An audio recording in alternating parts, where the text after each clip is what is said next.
Hola, muy buenas a todos, ¿qué tal? Estamos aquí en Jam to Digital con una nueva entrevista, en este caso con Raquel Mascaraque, que nos ha hablado y sobre todo quiero preguntarte, Raquel, lo primero de todo, ¿qué hace un cerebro en tu regazo? Bueno, pues considero que para entender y para creer las cosas hay que verlas y hay que tocarlas. Entonces me parece una manera muy táctil, ¿no? de hablar del cerebro y que la gente pues, lo vea de una manera mucho más gráfica.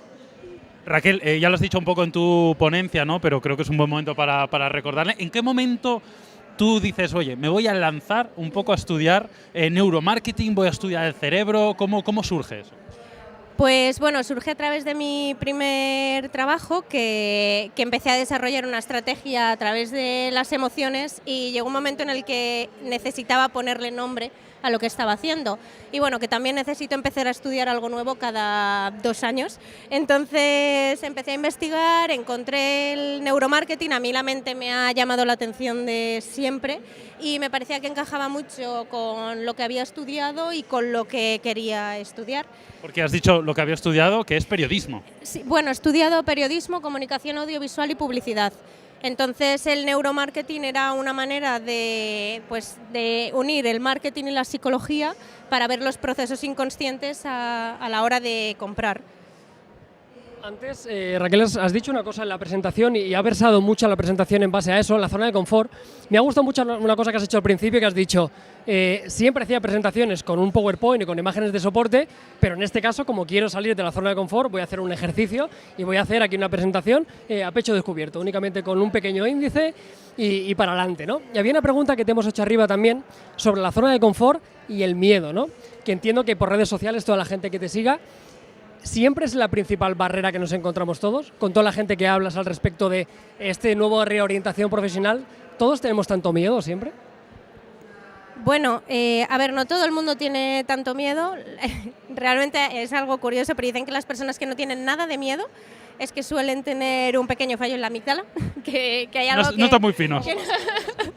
Porque realmente el miedo, no nacemos con miedo. O sea, el miedo es algo que aprendemos después, es algo que está en la educación, que está en la cultura, que está en la sociedad y para saber afrontar los miedos tienes que tener una educación y una base también muy fuerte. Entonces, tener miedo es algo natural, tener miedo no es malo, tener miedo es adaptativo y es por supervivencia, pero la manera de cómo afrontamos ese miedo sí que es un poco lo que nos frena más a la hora de reorientarnos profesionalmente. Raquel, me ha llamado mucho la atención una pequeña historia que has contado, que me ha parecido bonito y entrañable que lo contases, ¿no? De tu trauma de la selectividad, que realmente, bueno, creo que es una historia interesante para analizar. Si pudieras volver a esa Raquel preselectividad, ¿qué le dirías? Que la selectividad no va a marcar tu futuro. O sea, al final ese era un miedo de que tú tenías que elegir, esa presión de que la selectividad iba a decidir lo que tú ibas a ser el resto de tu vida, que no es real. O sea, que eso es algo impuesto y que no es así, que hay siempre es buen momento para girar y para hacer ese cambio cuando no estás a gusto en algo. Vamos a aprovechar también, Raquel, la última pregunta, no te robaré mucho más tiempo, y vamos a hacer un poquito de autobombo, que también está bien.